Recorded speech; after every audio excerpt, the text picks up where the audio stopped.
Yo, this is what do. Welcome back to the channel. This one, I'm going to be talking about young Philly and how there's been some more allegations put towards him. And I just wanted to touch on, I saw Bouncer talking about it. Go check that out. Bouncer's, he has some interesting points and views because he was even alluding to the fact that he was saying how him and Philly used to be close back in the day, like them two, they were boys. Well, in Bouncer's eyes, he was boys. And then he didn't really say in such and such words, but he alluded to it and kind of directed the fact that they're not as close now because Philly's kind of distanced himself, or he kind of was saying how the fame has changed him in a way, and how fame can change some people. And these new allegations that have come up, he was basically saying how there's some serious allegations and how money can change people. So he wasn't saying that Philly's guilty. He wasn't saying anything like that. But it was clear that he knows something that we don't know. And obviously Bouncer would know, because obviously Bouncer's got that connection and he's close to people behind the scenes in the music industry, like all that YouTube stuff. Like he's got connections, so he would know. But what I would say as well, because I know a lot of people are getting onto Chunks and all of Philly's friends that come up with him and did YouTube together and still doing YouTube. And people are saying why they're not speaking out for Philly, why they're not backing him, and so forth and so on. What I would say to that is, we don't know what's going on behind the scenes. Like, we don't know if Philly's money's dried up and he can't access it, and people like Chunks are sending him money. We don't know if Chunks is looking after Philly's mum, because him and young Philly is really close to his mum. It was well documented, like he loves his mum. So we don't know what's going on behind the scenes. And another thing is, they don't owe us anything, if that makes sense. Like Chunks and Philly, I wouldn't say Philly, but Chunks doesn't have to come out and say, I'm riding with Philly.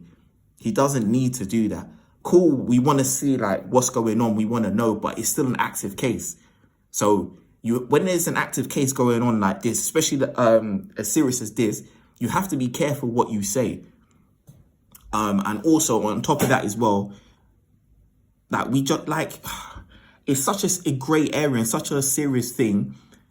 Chunks has his own deals and own thing. He just got married the other day. So he's got his own family. He's got his own things to think about. And yes, at the end of the day, with these big companies, they will tell him what to do in a way, in such and such terms. Like, for example, Chunks couldn't just come onto one of the YouTube videos that he does and have a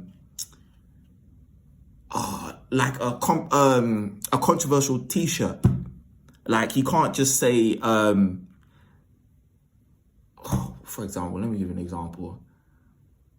Like, he can't come on and just say, F the government, F the governor of the UK. Like, you couldn't do that, because he's associated with certain brands that want to come across neutral, want to come across as family orientated. So he has to, in a way, abide by certain things. Obviously, he's not going to be chained down and say, you can't do this, you can't do that. But at the end of the day, when you're signed to these big companies and these sponsorships, there is things that you have to abide by. Like certain companies or sponsorships, even on YouTube. Say I was to sign for an Adidas deal, and they said to me, we want you to wear an Adidas hat every time you're filming on YouTube. But the deal is, every time you're filming, you have to wear the hat. If you don't wear the hat, we're not going to pay you. And it might be like 100K a month.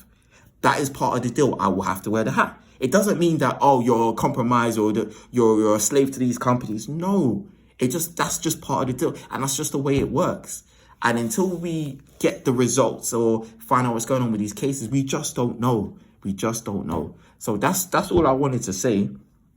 But these are serious. And it's just, I know a lot of people have put videos together of Philly doing these with like clips of Philly acting a certain way around girls, whatever. But until we actually know, we don't. Like, it's just a lot. It's a lot. But these allegations look serious. And supposedly the allegations that have just popped up now, the woman's filed for these allegations ages ago. So it's not like she's just said, oh yeah, let me just jump on the bandwagon. But unfortunately, it just doesn't look good.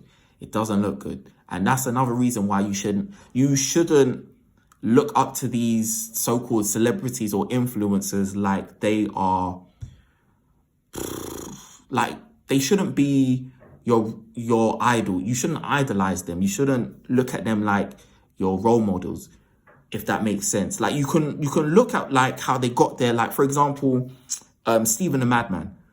Like, the way he worked to get to where he is, to get his own TV show, the way he is with his daughters, like, that's commendable. That's great. But I don't look at him and think, yeah, that's my Malcolm X. That's my Martin Luther King. Because at the end of the day, these guys are still human. Like, you put these guys on such pedestals, once they make a mistake, it's like you all just want to attack them. At the end of the day, they're prone to make mistakes. That, like, Chance can't win in this situation. He comes out and defends him, everyone's going to get onto him. If he doesn't defend him, or it doesn't look like he's defending him like right now, everyone's getting onto him. So you just can't win. You can't win.